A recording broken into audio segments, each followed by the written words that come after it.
commencer, eh bien déjà, bonjour à tous. Dans la continuité de la tradition de l'apéro au dodo, je sais bien qu'il est 14 h, mais bon, il est toujours l'heure de se boire un petit coup. Donc, je vous présente, alors ça c'est très local, c'est vraiment à côté de chez moi. C'est la distillerie Combier qui fait ça, donc à Saumur. Et il se trouve que c'est une liqueur de feuilles de tabac. Alors, ça n'a pas du tout goût de tabac, je vous rassure tout de suite. Et en fait, c'est un partenariat qu'ils ont avec un entrepreneur qui est en Louisiane, qui lui fait des feuilles de tabac. Et donc, voilà, comme ils sont copains, les deux entrepreneurs, le propriétaire de la distillerie Combier est copain avec le gars qui fait du tabac en Louisiane. Et ils se sont dit, tiens, est-ce que c'est possible de faire de la liqueur de feuilles de tabac? Et ils en ont fait, et c'est très bon. Donc, si vous êtes connectés, eh bien déjà, bonjour à tous. Mettez-nous un petit message pour savoir si vous nous entendez bien. On a fait plein de tests de micro avant de commencer aujourd'hui, donc logiquement, c'est optimum. Et je vous laisse me lire ça dans les commentaires, le temps que je me serve un petit verre. C'est un petit verre, donc je le remplis bien, c'est normal. Hop, je suis désolé. Voilà, j'avais dit que je mettrais le téléphone en silencieux, je ne l'ai pas fait, donc ça, c'est dommage. Allez, bonjour à tous. Oui, le son est au top. Merci Roselyne, Catherine. Eh ben c'est bien, il y a du monde. On va attendre 2 petites minutes pour les retardataires avant de lancer le sujet. C'est bien en tout cas, je vois dans les commentaires que tout a l'air d'être bon au niveau du son. Alors, j'en profite pour les premiers qui sont ici et avant qu'on commence. On cherche une idée pour le prochain apéro au dodo le mois prochain. Donc, si vous avez des idées, eh bien mettez-les en commentaire. S'il y a des choses que vous voulez qu'on traite, un sujet spécifique, parfois ça demande du temps de recherche pour vous faire quelque chose de qualité. Donc, un mois à l'avance, avec tout le travail qu'on a, c'est pas de trop. Et s'il y a des choses que vous voulez vraiment qu'on adresse pendant un live au dodo, eh bien n'hésitez pas. Aujourd'hui, on va faire comme d'habitude, c'est-à-dire qu'on va faire une présentation un peu plus courte que d'habitude parce qu'on s'est rendu compte qu'il y avait énormément de questions au dernier live et que je veux être sûr qu'on ait le temps de répondre à tout le monde. Donc, on va passer en revue d'abord les 10 points dont je vous ai parlé dans la présentation. C'est vraiment les 10 points, les 10 grosses erreurs que la plupart des hôteliers indépendants, ou en tout cas des hébergeurs indépendants, font et qui ont un impact négatif direct sur les réservations directes. Alors, en attendant que tout le monde arrive,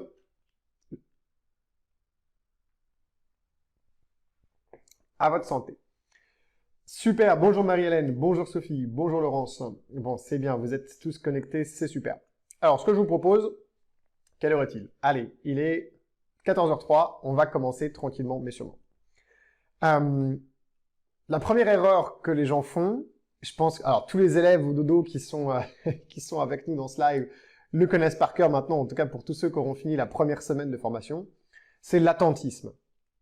Vous savez, l'attentisme, c'est les hébergeurs que vous rencontrez et quand vous parlez avec eux de leur commercialisation, ils vous disent « Ah ben non, ben moi j'ai un site internet, j'ai de la bonne literie, etc. » Ça vient tout seul. Les réservations tombent du ciel et arrivent comme ça.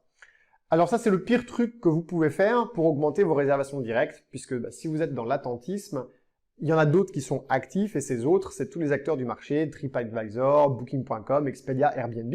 On a vu d'ailleurs ces dernières semaines que les OTA étaient très actives, puisqu'il y a eu une période de somnolence, et que maintenant elles veulent s'assurer de reprendre les parts de marché qu'elles ont un petit peu perdues pendant la crise Covid et pendant la période un peu plus calme.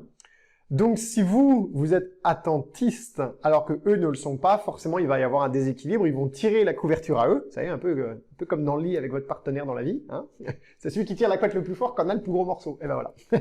C'est exactement pareil avec les réservations.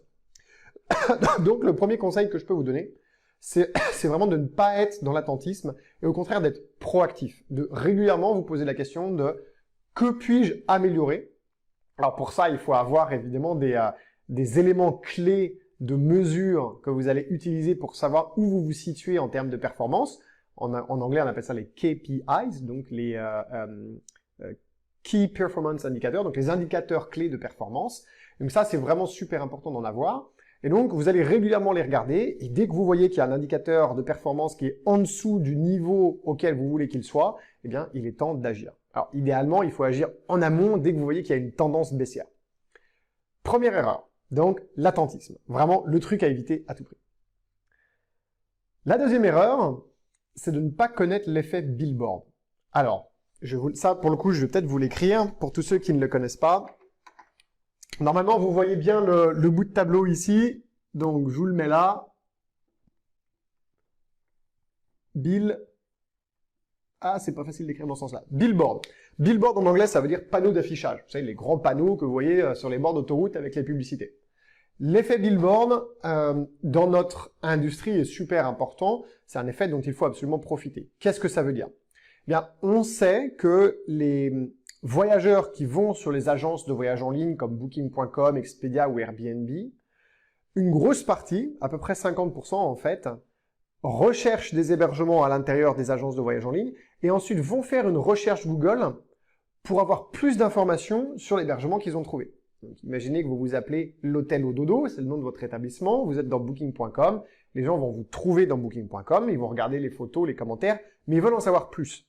Ils vont aller dans Google et ils vont taper hotel.com. Là, il faut qu'ils vous trouvent. Ça, c'est l'effet billboard.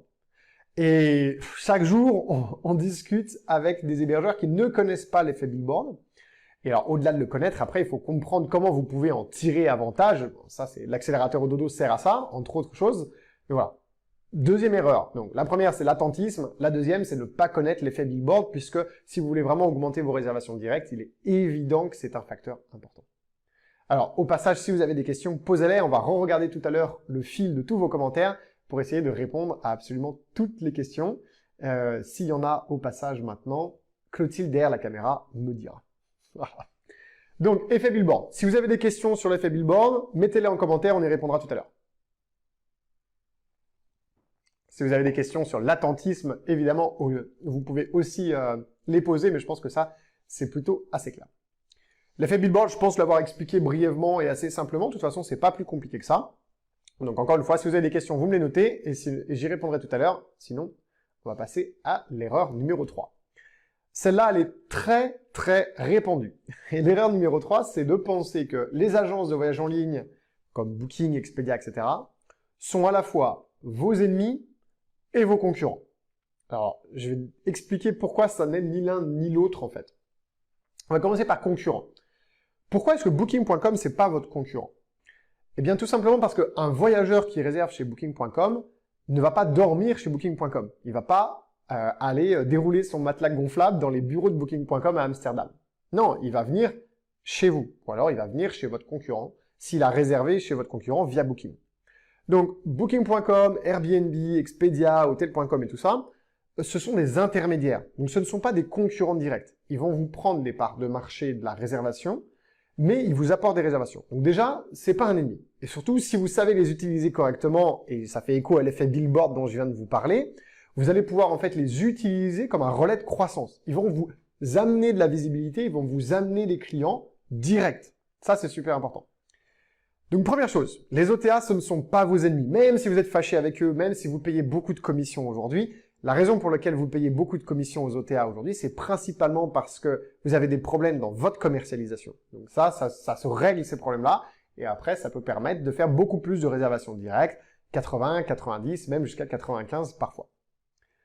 La deuxième chose donc ce ne sont pas vos concurrents pour la simple et bonne raison que les voyageurs, ils vont pas dormir chez Booking.com, Airbnb, Expedia, etc. Et ce ne sont pas vos ennemis parce qu'en fait, si vous savez les utiliser correctement, et si vous mettez en place une commercialisation avec tous les leviers différents qui servent à obtenir des réservations directes, vous allez vous rendre compte qu'en fait, ça peut parfois être votre meilleur allié pour bien remplir en réservation directe votre établissement. Ça, c'est l'erreur numéro 3. Donc, attentisme, ne pas connaître l'effet billboard, et puis, bien évidemment, penser que le problème, c'est les OTA. De toute façon, à partir du moment où vous avez des soucis dans votre commercialisation, et que votre premier réflexe, c'est de dire « le problème, c'est quelque chose d'autre », avant de regarder si c'est pas vous le problème, ou ce que vous êtes en train de faire ou de ne pas faire, vous allez avoir des soucis à long terme, et vous n'arriverez pas à redresser là-bas. Donc, la première chose à faire, c'est de se dire que le problème, il vient de l'intérieur de l'organisation, peut-être du personnel, de soi, ou après de process, de commercialisation, de stratégie, etc. Donc, il faut vraiment commencer par soi. Une fois que vous avez tout fait nickel chrome à l'intérieur de votre commercialisation, alors il est toujours temps de regarder s'il y a des facteurs extérieurs qui peuvent influer. Et il y en a parfois. L'erreur numéro 4, du coup, et ça fait écho avec ce que je viens de dire, c'est de ne pas avoir de stratégie. C'est-à-dire, alors, l'attentisme, c'est plus quelque chose de psychologique, dans le sens où on attend que ça vienne. Ne pas avoir de stratégie, il y a énormément de gens qui ont des tactiques, mais pas de stratégie. C'est-à-dire qu'ils ont plein de petites astuces, de choses qu'ils font. Par exemple, ils sont très actifs sur Instagram ou sur Facebook. Ils vont refaire des photos, ils vont faire des articles de blog. Donc, ils vont faire des choses, donc ils ne sont pas dans l'attentisme, mais ces choses-là, toutes ces actions ne sont pas inscrites dans une stratégie. Alors, la stratégie et la tactique, ce sont des termes militaires, c'est relativement simple. La stratégie, c'est le long terme. Comment est-ce qu'on va gagner la guerre? La tactique, c'est comment est-ce qu'on va gagner chacune des batailles qui va nous mener à la victoire finale. Donc, avoir des tactiques, c'est bien, mais il faut qu'elles soient inscrites dans une stratégie. Et la stratégie commerciale, il y a plein de choses à inscrire dedans. Votre site internet, bien évidemment, ce que vous allez y mettre, comment vous allez le faire, les photos, les vidéos, votre référencement naturel, les témoignages que vous allez collecter de la part de vos clients, les partenariats que vous allez tisser, votre stratégie tarifaire. Il y a énormément de choses à l'intérieur de ça, votre branding, donc votre positionnement. Et il faut avoir une stratégie commerciale. Et la plupart des hébergeurs, quand on a une première conversation avec eux, avec les coachs au dodo, pendant les rendez-vous de diagnostic, très souvent on pose cette question. Ok, décrivez-nous votre stratégie commerciale. Et très souvent, eh bien, vous n'en avez pas, ou alors vous ne savez même pas ce que c'est. Donc ça, c'est la première chose. Si vous ne savez pas ce que c'est qu'une stratégie commerciale, bien évidemment, prenez rendez-vous sur ododo.io. Comme vous savez, sur notre site internet, il y a un gros bouton orange tout en haut à droite. Prenez rendez-vous. Voilà, vous cliquez dessus et ça va vous permettre de parler avec un coach qui va vous parler de toutes ces choses-là. Il va faire un diagnostic avec vous de votre commercialisation. Super important. L'erreur numéro 4. Ne pas avoir de stratégie commerciale, c'est vraiment une grave erreur. Et je sais qu'il y en a beaucoup qui n'en ont pas. Donc, c'est le moment de se poser la question. Justement, comme la saison là, on sent que c'est en train de redémarrer et que ça va repartir sur les chapeaux de roue pour cet été. Si vous voulez vraiment optimiser à fond bien votre marge pour cet été, parce que il n'y a pas que le chiffre d'affaires que vous allez faire, il y a ce que vous allez garder avec la marge. C'est toujours la différence super importante. Le chiffre d'affaires, c'est ce que je gagne. Moi, ce que je gagne, ça m'intéresse pas. Ce que je veux, c'est ce que je garde. C'est ça qui m'intéresse. Combien je vais garder à la fin? Mais avec une bonne stratégie commerciale, bien étudiée, bien travaillée, ce que vous gardez à la fin va être plus important. Et c'est ça qui nous importe. Je vois Clotilde sourire derrière la caméra. Est-ce qu'il y a des commentaires ou des questions dont je devrais être informé avant de continuer? Non? L'erreur numéro 5, elle est liée à votre stratégie commerciale en fait. C'est de ne pas avoir de stratégie tarifaire. Alors, je n'ai jamais fait de statistiques dessus, mais si je devais vous en donner une à la louche, je dirais qu'à peu près 80 à 85, voire peut-être 90% des hébergeurs avec lesquels on parle, qu'ils soient hôteliers indépendants, propriétaires de maisons, d'hôtes de gîtes, et alors encore pire, ceux qui font du meublé de tourisme, n'ont jamais vraiment bossé sur une stratégie tarifaire. Ils ont bossé sur un positionnement tarifaire. C'est-à-dire qu'ils ont étudié ce qu'il y avait sur le marché, la concurrence, et ils ont choisi de se mettre soit en dessous, soit dessus, soit au-dessus du prix de la concurrence, du prix moyen. Ça, c'est pas une stratégie, c'est un positionnement. Mais c'est pas suffisant en stratégie tarifaire. Alors, stratégie tarifaire, ça s'appelle le yield management. Ça va être directement lié à votre stratégie commerciale. Très souvent, il y a ni l'un ni l'autre, et alors quand il y a une stratégie tarifaire, elle est embryonnaire. C'est pas des choses qui sont compliquées, contrairement à ce qu'on pourrait penser, mais c'est des choses qui font une énorme différence à long terme, même à court terme d'ailleurs, pour créer plus de revenus. L'idée, c'est toujours la même, c'est comment est-ce que, avec un stock qui, lui, est défini, puisqu'on ne peut pas augmenter le nombre de chambres qu'on a, est-ce que je peux générer le maximum de revenus tout en ayant une satisfaction client élevée? Parce qu'évidemment, si vous vendez 3 fois plus cher que la valeur de vos chambres, il y a quand même des clients qui viennent, mais ils sont pas contents parce que c'était trop cher par rapport à la valeur que vous vendez, vous vous tirez une balle dans le pied parce que vous allez, bien évidemment, handicaper à long terme votre réputation. Donc, c'est un jeu d'équilibriste. Et si vous n'avez pas de stratégie pour jouer à ce jeu d'équilibriste, ça va être très compliqué pour vous de vous améliorer. Et je reviens à ce que j'ai dit tout à l'heure, il faut qu'il y ait des indicateurs clés qui vont vous permettre de savoir, des curseurs qui vont vous permettre de savoir si, oui ou non, vous êtes en train de vous améliorer ou pas. Donc ça, c'est l'erreur numéro 5, ne pas avoir de stratégie tarifaire. Si vous n'avez aucune idée de ce que c'est qu'une stratégie tarifaire, de comment la faire, ou que vous voulez simplement qu'on jette un coup d'œil à la vôtre, eh bien vous prenez un rendez-vous sur ododo.io et puis on regardera ça avec un coach. Ça va, tout le monde suit pour le moment? C'est assez rapide aujourd'hui sur la présentation, sur ces grosses erreurs, parce que ce que je veux, c'est qu'on ait du temps d'échange après. L'erreur numéro 6, puis je vais vous les récapituler de toute façon tout à la fin, c'est de ne pas adapter votre site internet à votre stratégie commerciale. Alors ça, c'est vraiment super important. Donc, un site internet, normalement, vous en avez tous un. Je ne vais pas aujourd'hui développer ce qu'il faut faire ou ne pas faire sur un site internet. J'en ai déjà parlé, je crois, dans un live. On en reparlera. J'en parle dans beaucoup de vidéos YouTube sur la chaîne Ododo. Là, ce dont je veux vous parler, c'est que le jour où vous allez mettre en place une stratégie commerciale, vous avez un outil principal pour créer de la réservation directe qui est votre site internet. C'est vers ce site internet que vous allez essayer de rabattre le plus possible de clients pour qu'ils réservent en direct. Donc ce site internet ne doit pas être figé dans le temps. Énormément des hébergeurs avec lesquels on parle connaissent l'année à laquelle ils ont fait leur site internet. Mais depuis qu'ils l'ont fait, ils ne l'ont pas forcément fait évoluer. Alors, l'exemple que j'utilise toujours, c'est une boutique de centre-ville. Puisque tout est en train de réouvrir, sauf le printemps, a priori, qui a décidé encore de se cacher quelques semaines de plus, vous savez qu'en centre-ville, il y a des boutiques avec des vitrines.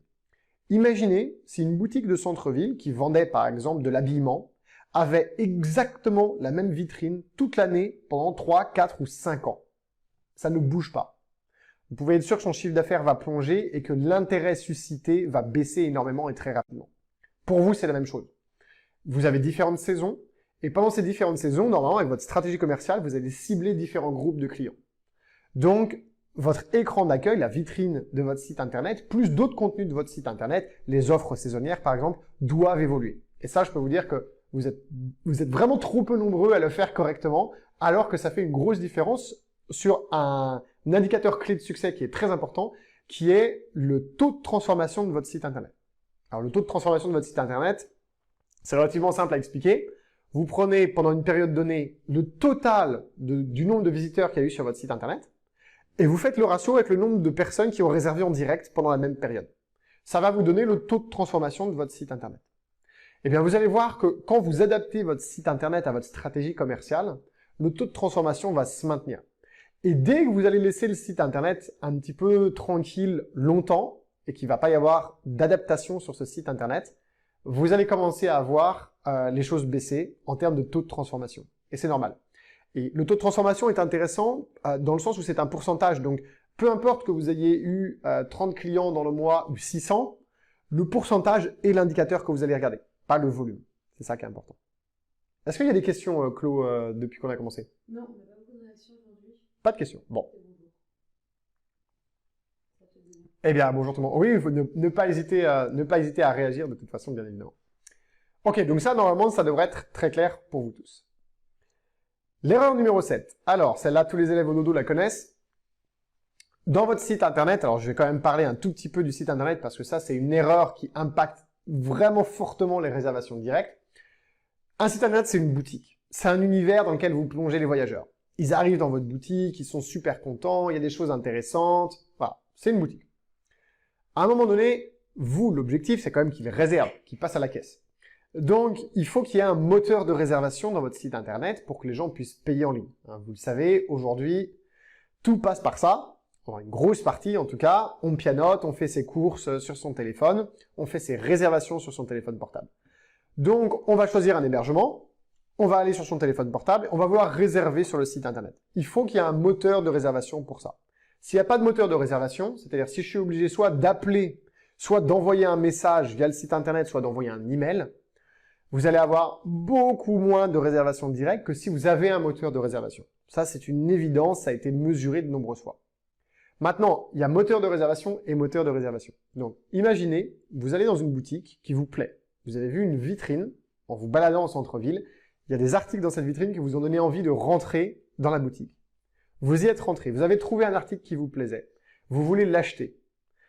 Vous cherchez quelqu'un pour l'acheter, vous finissez par trouver quelqu'un qui vous dit « Ah, moi je ne peux pas vous encaisser dans la boutique, il faut sortir, traverser la rue et aller chez mon voisin en face pour payer. » De deux choses l'une. Soit vous êtes courageux et vous vous dites « Ok, c'est bizarre, je prends l'article, je traverse la rue et je l'achète. » Soit vous reposez l'article sur le portant et puis vous allez dans une autre boutique. Eh bien, c'est exactement ce qui se passe quand vous avez un moteur de réservation qui n'est pas intégré dans votre site internet. L'intégration, ça veut dire que quand quelqu'un clique sur le bouton « Réserver », il faut que le site internet, il faut que le moteur de réservation reste dans le même univers. Les mêmes polices d'écriture, les mêmes couleurs, le même menu, le même pied de page, l'URL doit être la même. Donc, si c'est monhotel.com, ça doit être monhotel.com/réservation, par exemple, et qu'il n'y ait pas de grosse rupture visuelle. Et surtout, le pire du pire, c'est quand on clique sur le bouton réservé et que là, il y a carrément une nouvelle page qui s'ouvre. Là, on sort complètement de votre site internet, qui est votre boutique en fait, pour aller sur une autre page. Eh bien, quand vous avez ça qui se passe, vous perdez 45% du trafic. ce qui est beaucoup. C'est un tout petit truc, ça paraît être un détail, mais rien que cette erreur-là, elle a un impact gigantesque sur le taux de transformation de votre site internet. Donc, à ne pas prendre à la légère. Je répondrai à vos questions si vous en avez dessus. Est-ce qu'il y en a d'ailleurs? Oui, il y a une question, et encore un gros. Donc, difficile la saisonnalité du site, car en janvier, par exemple, il peut y avoir des gens qui cherchent pour le week-end à venir, aussi bien que des gens qui cherchent pour les vacances de février ou pour l'été ou pour les vacances de Pâques. Absolument. C'est tout à fait vrai, mais vous devriez connaître vos cycles de réservation. Je m'explique. Non, alors ça c'est du lead management, mais c'est bon à prendre tout de suite. Qui a posé cette question déjà, que je m'adresse directement? C'est Catherine Kripa. Bon, bonjour Catherine, merci pour votre question. Donc, vous devez étudier vos cycles de réservation. Combien de temps à l'avance les gens réservent-ils pour quelle période? Par exemple, peut-être que vous avez un hébergement qui se réserve 6 mois à l'avance pour l'été. Donc, vous allez connaître à peu près la fenêtre de tir pendant laquelle les gens vont réserver. Donc là, vous allez adapter votre stratégie commerciale et pendant cette période, vous pouvez être en plein hiver et dire les réservations pour l'été sont ouvertes et avoir adapté le contenu pour les réservations pour l'été malgré le fait qu'on soit en plein hiver. Par contre, si vous savez que vous êtes dans une période de tir où il y a plusieurs niches différentes qui vont réserver pour plusieurs périodes différentes, et c'est une très bonne question. Typiquement, vous êtes susceptible d'avoir des réservations pour l'été et en même temps des coupes pour la Saint-Valentin. Eh bien, c'est super simple. Sur votre page d'accueil, vous allez avoir les deux informations. Et c'est pour ça que c'est important de faire évoluer, parce que au mois de mars, par exemple, tout ce qui est Saint-Valentin, boum, ça va dégager. Et peut-être que les réservations pour l'été seront finies, vous serez peut-être plein, vous voyez, au mois d'avril, ce sera les week-ends pour le mois de mai. Donc, les bandeaux de votre page d'accueil, vous allez en changer de l'ordre. Il y en a peut-être que vous allez masquer pendant une période de l'année et réouvrir à certaines autres périodes, et vous allez en adapter le contenu. Clotilde, tu veux bien aller voir? Je pense que c'est une livraison. Ça a sonné à la porte. Tu dois avoir les clés dessus. Tu peux signer pour moi, du coup. Désolé pour cette interlude. Et oui, c'est bientôt l'anniversaire de ma femme, alors je lui ai commandé des cadeaux.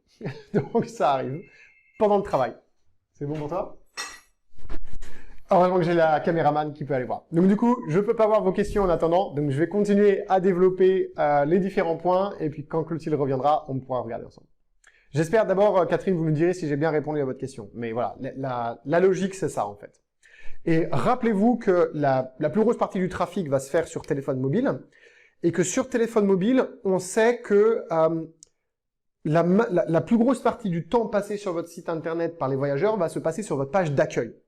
Donc, il faut que votre page d'accueil, j'utilise souvent le monde du cinéma comme comparaison, soit une bande-annonce. Vous voyez, quand vous voulez vendre, enfin, quand des cinéastes veulent nous vendre un film, avant que le film soit sorti et qu'on puisse aller le voir, il y a des bandes-annonces de ce film.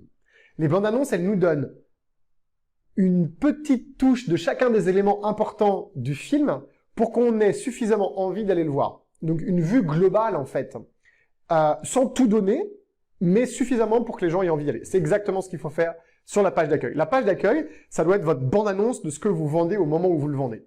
Donc, si vous vendez des réservations pour l'été en même temps que des réservations pour la Saint-Valentin, bah, c'est les deux choses que vous allez mettre dans votre bande-annonce, plus les autres choses qui sont essentielles, bien évidemment. Voilà, j'espère que ça répond bien à votre question. Donc, l'erreur numéro 7. Alors, on va récapituler un petit peu. L'erreur numéro 1, je vous en ai parlé au tout début, l'attentisme. Le fait d'attendre que ça tombe du ciel, que le Saint-Esprit vous apporte les réservations. L'étape numéro 2, c'est de ne pas connaître l'effet billboard. Ça, maintenant vous comprenez, c'est assez simple. L'erreur numéro 3, c'est de penser que les agences de voyage en ligne sont à la fois vos concurrents et vos ennemis. C'est faux.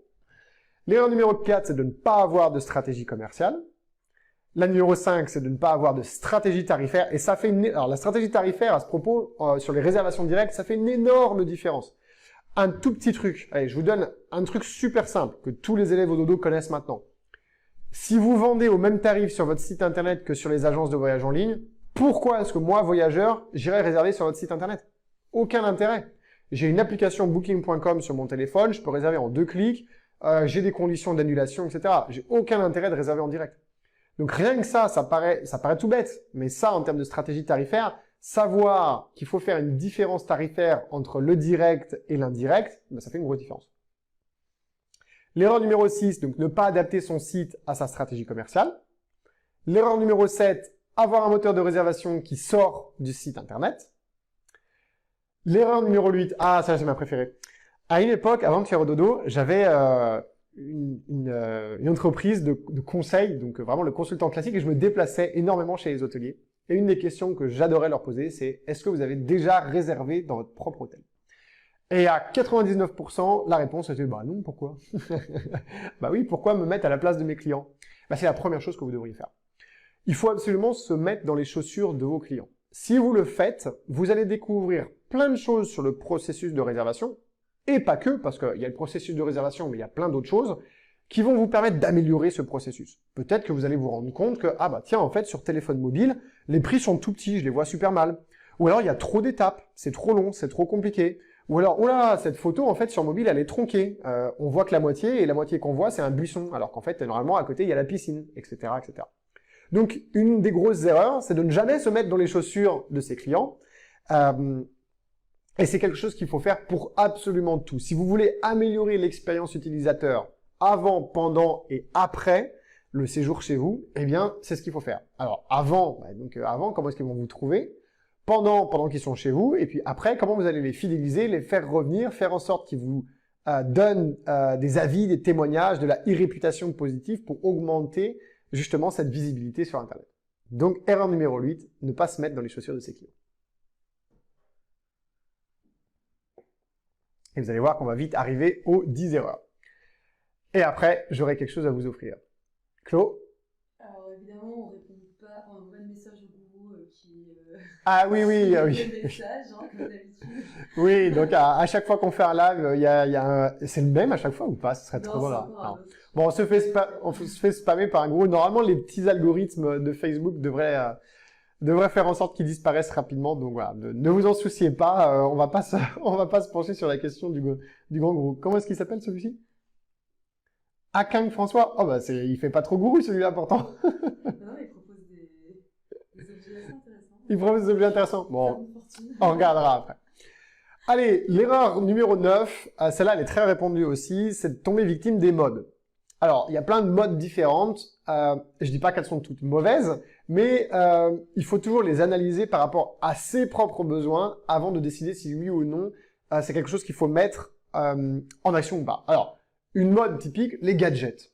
Alors, on est dans une industrie où il y en a tout le temps plein. Le nouveau petit logiciel merveilleux qui va tout faire à votre place, cuisine inclus, ménage et repassage. J'exagère, mais c'est un peu ça quand on vous les vend. Vous savez, ce petit widget de comparatif de prix, ce truc de e-réputation qui est absolument magique, hein, je vous promets, vous aurez rien à faire, ça va se faire tout seul, etc. Je dis pas qu'il y a que du négatif, bien au contraire. Ce que je dis, c'est que souvent, il y a des effets de mode et que foncer droit dans les effets de mode sans se poser la question d'analyser d'abord nos besoins, notre stratégie commerciale, notre établissement, notre clientèle, etc., c'est bien dommage. Après, il y a d'autres effets de mode super néfastes. Par exemple, tiens, tout le monde a l'air de baisser ses prix sur le marché en ce moment. Il faut absolument que je baisse les miens. Ça, c'est un effet de mode. Il faut arrêter ça tout de suite. Hein. Donc, bon, ça, je vous renvoie à de la stratégie tarifaire, mais voilà. Donc, faites attention. Quand il y a un effet de mode, généralement, c'est parce que les gens suivent le mouvement sans se poser la question. C'est très, très rare que des gens suivent un mouvement en l'ayant analysé, en ayant pris d'eux-mêmes la décision que oui, en effet, c'est une bonne décision stratégique pour mon établissement que de faire cette chose. Donc, je vous en conjure, s'il vous plaît, à chaque fois que vous voyez un truc et que vous vous sentez influencé, posez-vous 2 minutes, prenez du recul, éventuellement parlez-en avec des collègues, appelez-nous si vous voulez, envoyez-nous des messages, qu'on puisse analyser ça pour vous, mais ne foncez pas de tête baissée dans ces trucs-là. C'est souvent des attrapes-niveaux et c'est rarement au moment où c'est la mode qu'il faut le faire. C'est comme la bourse. Si vous achetez quand tout le monde achète, bah vous achetez au moment où c'est cher, parce que tout le monde achète. Si vous vendez au moment où tout le monde vend, vous vendez au moment où c'est bas, bah parce qu'évidemment tout le monde vend. Donc c'est souvent quand on est à contre-courant des modes et des tendances qu'on obtient des résultats intéressants. Gardez ça en tête. Le gourou est-il disparu? Oui, pardon. Il y a Nicolas qui a fait une demande. Grand maître avant cause, j'aimerais un TO de 100% avec un rêve de 200 €. C'est vrai que c'est plus simple. C'est pas mal ça, hein. Alors surtout, vous me tenez au courant si vous l'obtenez, hein, parce qu'il y a peut-être un partenariat à faire. On va peut-être l'embaucher chez Ododo, hein, s'il y arrive. Hein. Alors Fabienne, je sais pas si c'est une blague ou pas, j'ai pas vu, mais vous êtes un peu flou à présent. Ah. Est-ce que les autres voient flou? D'accord. Eh ben, dites-nous, c'est peut-être la connexion. Alors, ah oui, en effet, moi, ça s'est un petit peu déconnecté ici. Est-ce que c'est toujours bien connecté, toi? Oui, moi je suis en Wi-Fi, c'est bien connecté. Alors s'il y en a d'autres qui voient flou, n'hésitez pas à le mettre en commentaire. D'accord, moi c'est bon, c'est revenu. Je regarde quand même. Ouais, a priori, c'est tout bon, c'est revenu. Je vais me remettre dessus. Hop là. Ok, super. Donc ça, c'était l'erreur numéro 9. Et l'erreur numéro 10, avant de passer au cadeau et avant de répondre à toutes vos questions ou d'échanger tout simplement avec vous, c'est le manque de réactivité pour s'adapter.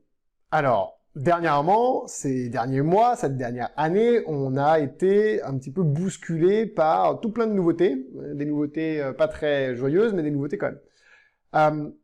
Les établissements qui s'en sont le mieux sortis sont ceux qui ont été avant-gardistes et qui ont été hyper réactifs. Alors, je vais vous donner un exemple d'un établissement là qui s'en sort super bien en région parisienne, alors que tous les établissements en région parisienne galèrent un petit peu et c'est très pénible pour eux. Il y a une chaîne hôtelière, je donnerai pas le nom parce que j'ai pas le droit de le faire en live, mais sans leur autorisation en tout cas. Ils ont mis à louer leur chambre en location au mois.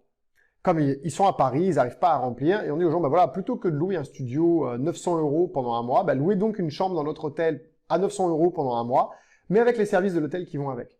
Ça, c'est de la réactivité et de l'adaptation au marché. Alors, bien évidemment, quand le marché va reprendre, ils vont arrêter cette offre-là. Mais en attendant, pendant que des établissements avaient les chambres vides, eux, ils ont fait ça, ils ont rempli. Et ça a cartonné. C'est super important à chaque fois qu'il y a un problème extérieur qui impacte nos activités, de ne pas rejeter d'abord l'intégralité de la faute, même si ça l'est. Le Covid, ça a été un truc abominable, et je ne dis pas le contraire, mais à quel point est-ce qu'on peut être réactif et imaginatif et créatif pour trouver des solutions. Et en fait, on se rend compte qu'il y a toujours moyen d'eux. Alors, on n'aura peut-être pas les mêmes revenus que si tout allait parfaitement bien, mais on peut énormément limiter la casse. Alors, la première chose que je vous conseille à faire pour ça, d'abord je vais d'abord parler de la réactivité et après je vais parler de la créativité. Pour la réactivité, c'est d'être au taquet dans la mesure de vos KPIs. Quand vous voyez, c'est un peu comme c'est pas un tableau de bord, c'est un tableau de bord d'un avion. On dit un tableau de bord? Un cockpit d'avion. Voilà, tableau de bord, c'est peut-être pour les voitures. Sur le cockpit d'un avion, vous avez plein d'indicateurs. La vitesse, combien de carburant est-ce qu'il reste, l'altitude. Bon. C'est un truc, le pilote, il est obligé d'avoir les yeux dessus. Parce que s'il a plus suffisamment de carburant pour arriver à destination ou si l'altitude baisse trop, c'est qu'il sait qu'il y a un problème. Vous devez avoir un cockpit avec des indicateurs. Et ces indicateurs, ils doivent être soit dans le vert, soit dans le rouge. Et vous devez savoir quand ils sont dans l'un ou dans l'autre. Et il ne faut pas attendre qu'ils soient dans le rouge pour réagir. Quand ils commencent à baisser trop, c'est-à-dire qu'ils se rapprochent du rouge, c'est à ce moment-là qu'il faut être réactif. Donc il faut que vous sachiez ce que vous voulez mesurer et évidemment, qu'est-ce qui va déclencher une réaction de votre part. Bon, évidemment, il faut être curieux aussi, regarder ce qui se passe sur le marché. Je vais vous donner un exemple dans l'autre sens, c'est-à-dire un exemple positif. Tout est en train de reprendre. Vous apprenez qu'il y a un énorme festival qui devait être annulé, qui pour finir va avoir lieu dans un mois près de chez vous. Première chose à faire, réactivité. Adaptez votre site internet pour bien expliquer que vous n'êtes pas loin de ce festival, mettre tous les mots-clés pour le SEO pour qu'on vous trouve. Adaptez la stratégie tarifaire. Vous allez sans doute être plein. Donc, il va falloir augmenter les prix. Hein. C'est la loi de l'offre et de la demande, bien évidemment. Donc ça, c'est pour la réactivité.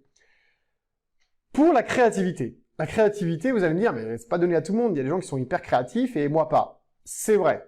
Mais la créativité, ça s'entretient en regardant ce que les autres font. Et parfois, il suffit d'imiter quelqu'un de créatif. Si quelqu'un a une très bonne idée à l'autre bout de la France, ou même le monde étant petit aujourd'hui, un hôtelier a une super idée, vous voyez ça dans une vidéo YouTube ou dans un reportage, ça se passe au fin fond de la Sibérie, au Japon ou je ne sais quoi, notez-la cette idée et testez-la. Ça se trouve, elle va fonctionner pour vous. Ça se trouve, elle va pas fonctionner, mais vous pouvez pas le savoir tant que vous l'avez pas testé. En fait, la créativité, c'est comme le dessin, c'est de l'entraînement. Plus vous dessinez, plus vous allez devenir bon dessinateur. Mais la créativité, c'est pareil. Plus vous allez être intéressé à des idées créatives qui viennent de l'extérieur, plus votre cerveau va s'habituer à faire des connexions entre différentes choses, et du coup, plus vous allez être créatif. Hein, c'est vraiment super important. Alors, je sais qu'il y a des copains qui vont me dire que pour être créatif, il suffit de l'apéro régulièrement, mais bon, ça, chacun sa technique. En tout cas, je vous promets que si vous êtes sans arrêt curieux sur ce qui se passe, a priori, si vous êtes là aujourd'hui, de toute façon, c'est que vous êtes curieux, eh bien, vous allez finir par prendre des réflexes et vous allez faire des associations d'idées. Et puis, bien évidemment, il y a les échanges avec les gens qui vont vous enrichir. Voilà pour les 10 grosses erreurs, en tout cas les 10 principales, celles qui m'ont semblé être les plus importantes, qu'il faut éviter à tout prix si vous voulez faire plus de réservations directes. Et alors, ce que je vous propose, c'est qu'on fasse un petit temps d'échange. D'abord, si vous avez des questions sur tout ce qui vient d'être dit, on va commencer par ça. Après, comme on a un petit peu de temps, c'est peut-être le vin qui rend fou. Ah, peut-être, oui. Si vous avez, voilà, on peut parler de différentes choses. On a un petit peu de temps devant nous, et puis sinon après, je vais vous expliquer. On vous a préparé un petit cadeau pour vous. Alors, Clotilde, je te propose qu'on regarde un petit peu s'il y a des questions.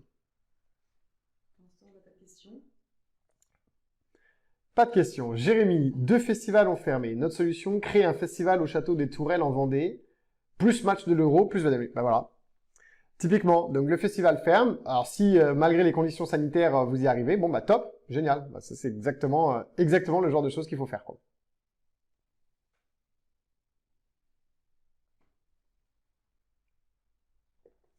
Pas de questions, pas de commentaires. Et bien décidément, vous êtes bien timide aujourd'hui. Mais c'est pas grave. C'est peut-être que tout était tellement clair aujourd'hui que vous n'avez pas de réaction et pas de questions. Dans ce cas, on est très intéressé de savoir ce qui vous plairait pour le prochain apéro dodo. Alors, ça peut être des thèmes beaucoup plus techniques si vous le souhaitez. On essaye de trouver le bon équilibre. Donc, s'il y a des thèmes vraiment techniques, plus poussés, qu'il faut qu'on prépare longtemps en avance, n'hésitez pas à nous le dire. On cherche toujours des idées de mois en mois pour vous apporter de l'information qui va vraiment vous aider. Puisqu'il n'y a pas de commentaires spécifiques, il n'y a pas de questions spécifiques, ce que je vous propose, c'est de vous parler tout de suite de ce qu'on a préparé pour vous. Alors, on sait très bien que le site internet est quelque chose qui, dans le processus commercial et de stratégie, est très important. Hein, c'est une des pierres. Donc, on vous a préparé une petite checklist des éléments les plus importants qu'il faut vérifier sur votre site internet pour s'assurer d'optimiser les réservations directes. Alors, c'est pas évidemment exhaustif, il y a énormément de choses qu'il faut faire, mais déjà, si vous corrigez toutes ces choses-là, ça va avoir un impact très positif. Donc, il va falloir vous rendre pour ça sur notre site internet, bien évidemment. Donc, notre site internet, normalement, vous devriez le connaître par cœur. Hop, donc vous allez aller sur ododo.io. Oui, on voit bien là sur le tableau, là où j'écris? Oui, on voit bien. On voit bien, ok. Un peu faible. Le point est un peu faible. Ok, on va faire un gros point. Donc, ododo.io, deuxième point. Entendu, ouais. Voilà. / votre. Petit tiret du 6, check. Et je crois qu'on a mis CK, c'est ça. Hop là. Et tiret du 6, list. En anglais. Sans E à la fin. Voilà. Et là, vous allez pouvoir télécharger cette fameuse petite checklist, qui est un outil que vous pouvez garder avec vous, que vous pouvez partager bien évidemment, et qui va vous permettre de voir tous ces différents points qu'on utilise d'ailleurs nous au quotidien et qu'on enrichit bien évidemment régulièrement. Ah, Jérémy, publicité Facebook très poussée et outils de tunnel de vente. Ok, alors ça c'est très intéressant, c'est très technique et on prépare des masterclass en fait là-dessus. Donc sur un live, ça va être un peu compliqué parce que en 1 heure de temps, impossible. Alors je pourrais éventuellement vous faire un live sur la publicité Facebook pour vous expliquer les grands principes, les grands concepts, mais je pourrais pas vous montrer derrière l'écran les outils, comment régler ça, etc. Mais on va faire un petit sondage, c'est une bonne idée. Si ça en intéresse de se professionnaliser vraiment dans la commercialisation, d'aller plus loin en faisant de la publicité Facebook, je peux tout à fait vous faire un live dessus. Le live sera pas du tout suffisant pour que vous soyez des pros de la pub Facebook, mais ça peut déjà vous répondre à plein de questions sur ça. En effet, ça, pas de souci. Audrey, super idée pour les publicités Facebook. Ok, cool. Dans ce cas, si ça plaît, pourquoi pas. Alors Roselyne, coût des services proposés en plus du coût de la location. Je suis pas du tout sûr de comprendre votre question. Alors, est-ce que c'est un thème que vous voulez qu'on aborde? C'est-à-dire, est-ce que vous pouvez nous préciser un petit peu, Roselyne, dans un commentaire, ce que vous avez voulu dire? Parce que je suis pas sûr de comprendre. Je pense que c'est... On a une question de Véronique aussi. Concernant les réserves en direct, ne faut-il pas quand même garder quelques réservations via Booking pour avoir des notes régulières et continuer à être visible? Alors, c'est la fameuse loi de Pareto. Vous savez, la loi de Pareto, c'est le 80-20. Je l'explique très bien dans l'accélérateur de l'eau. Vous allez avoir 80% d'un côté, 20% de l'autre côté. Oui, il faut. C'est pour ça que je dis que les OTA ne sont pas vos ennemis et ne sont pas vos concurrents. Et on les utilise, en fait.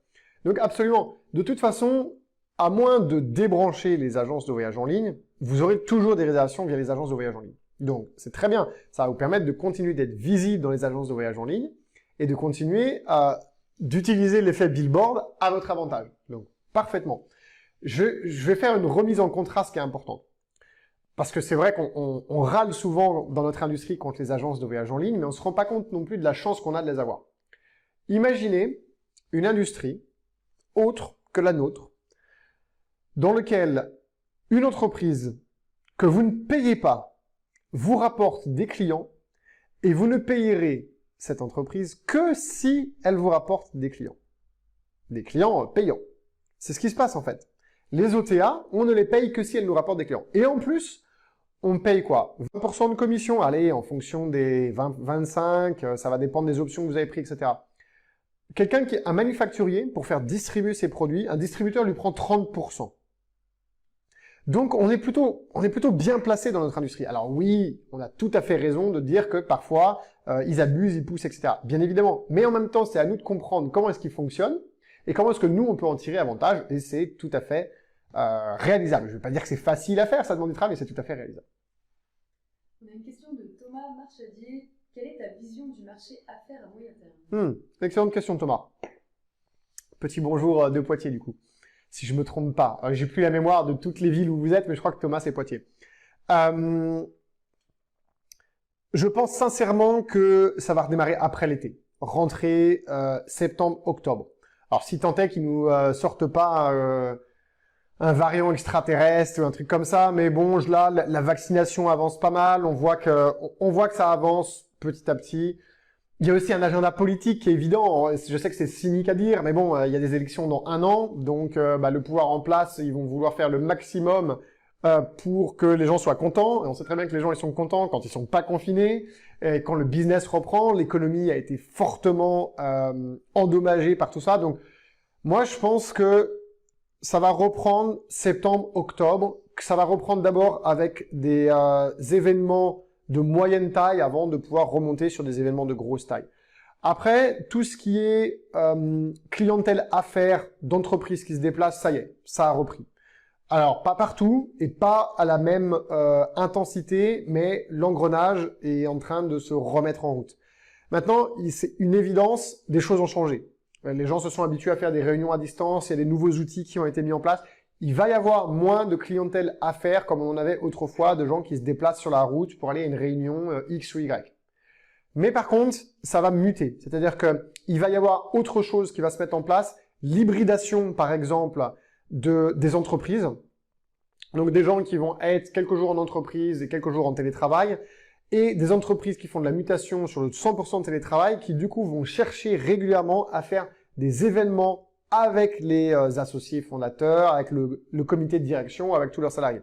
Et donc, ils vont vouloir rassembler leurs équipes, donc le noyau dur du comité de direction ou élargi, dans des endroits pour faire du team building, pour faire des réunions de travail stratégiques, etc. Là, il y a des parts de marché à prendre. Si vous avez un produit qui est positionné pour l'une ou pour l'autre de ces typologies de clientèle, là, il y a des parts de marché intéressantes à prendre parce qu'il n'y a pas beaucoup de gens qui sont positionnés pour ça et qui en parlent. Donc évidemment que ça, il faut se positionner dessus, quoi. Voilà, j'espère que ça répond à votre question. Roselyne, ce commentaire sur le coût des services proposés en plus du coût de la location, donc là elle a complété. Oui, c'est un thème qui pourrait nous donner des idées de services supplémentaires et les coûts qui pourraient être facturés.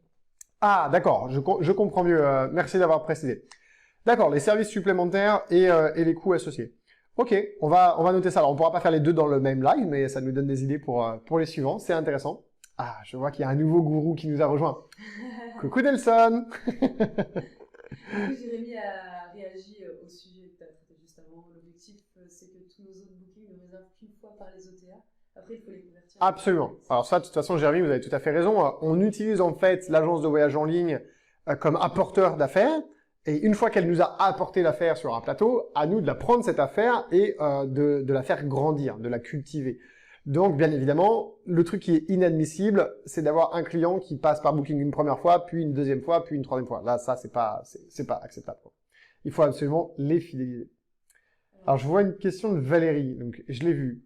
Le SEO, c'est du long terme. Donc, de toute façon, rien n'est jamais figé, mais c'est du long terme. Vous avez plein d'outils différents qui servent à faire le SEO. Quelles sont les choses les plus importantes pour le SEO? Les règles de Google sont super simples. Premier critère, mobile first.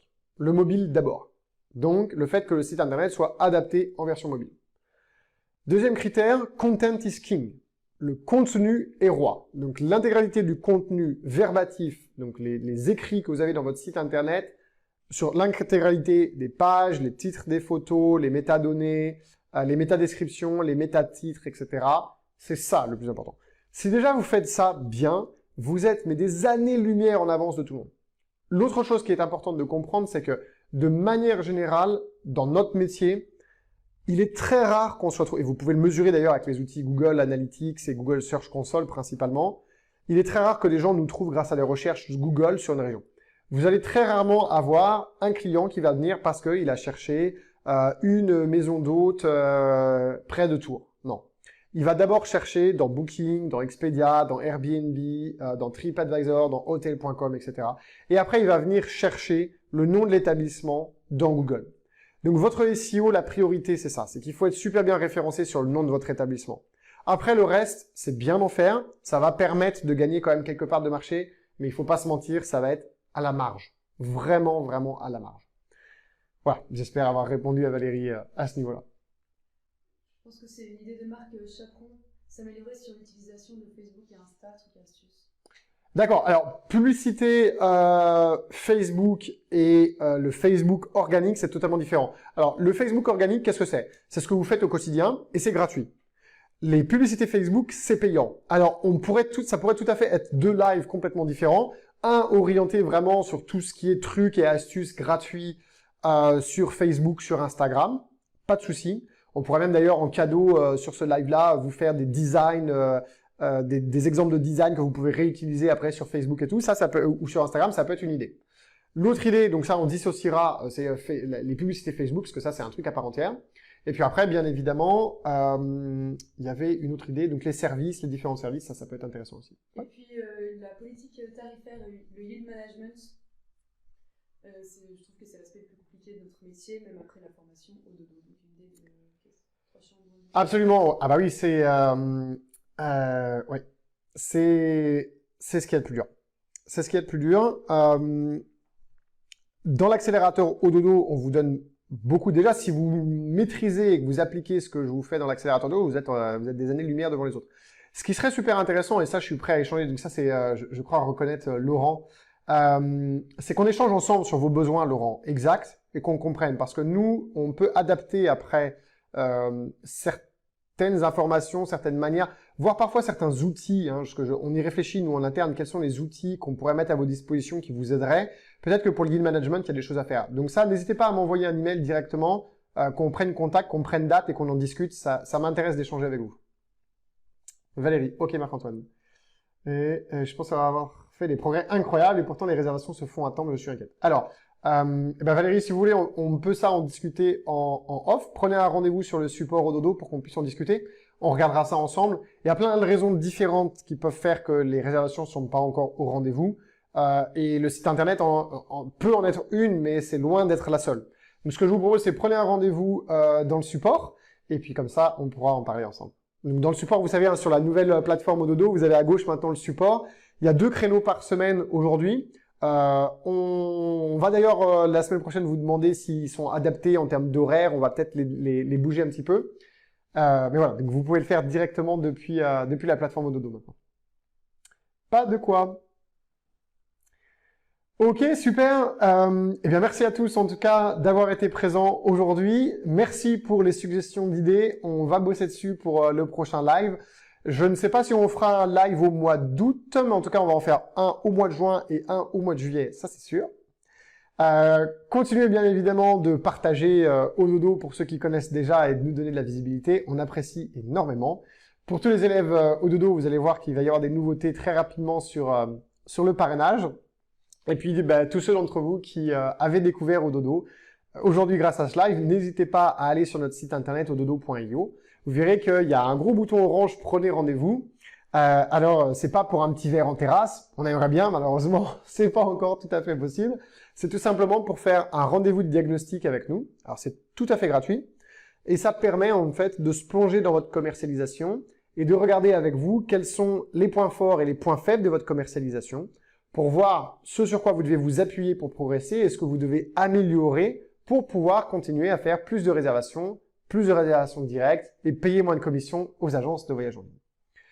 À l'issue de ce diagnostic, si ça vous intéresse, le coach ou moi-même, on pourra vous expliquer dans le détail ce que c'est qu'Ododo, comment on fonctionne avec notre processus de formation, d'accompagnement et de communauté. Et si ça vous intéresse de vous embarquer dans l'aventure, sachez qu'on est un organisme de formation certifié par l'État et du coup, vous pouvez vous faire financer. La grosse majorité de nos élèves, je crois que c'est 98% aujourd'hui, ont un reste à charge de 0 € parce qu'ils utilisent leur droit à la formation pour pouvoir se payer nos services. Et donc ça, c'est nous qui vous aidons et qui vous accompagnons pour faire les dossiers ad hoc. Sachez que c'est des choses pour lesquelles vous cotisez, vous payez chaque mois pour ça. Donc, autant en profiter pour se former et pour continuer à avancer. Voilà. Roselyne, merci. Je suis content que ça vous ait plu. Merci à tous d'avoir été présents aujourd'hui. Bon courage pour cette reprise. Et puis, on se retrouve soit dans la prochaine vidéo de blog la semaine prochaine, soit dans le prochain live le mois prochain, soit de l'autre côté du rideau pour les élèves Ododo. Et puis, pour ceux qui ne sont pas encore élèves Ododo, n'hésitez pas, soyez curieux, allez prendre rendez-vous sur ododo.io et on va pouvoir échanger ensemble et voir d'abord si vous êtes dans une situation dans laquelle on peut vous aider et si oui, comment est-ce qu'on peut le faire. Un grand merci à tous. Au revoir.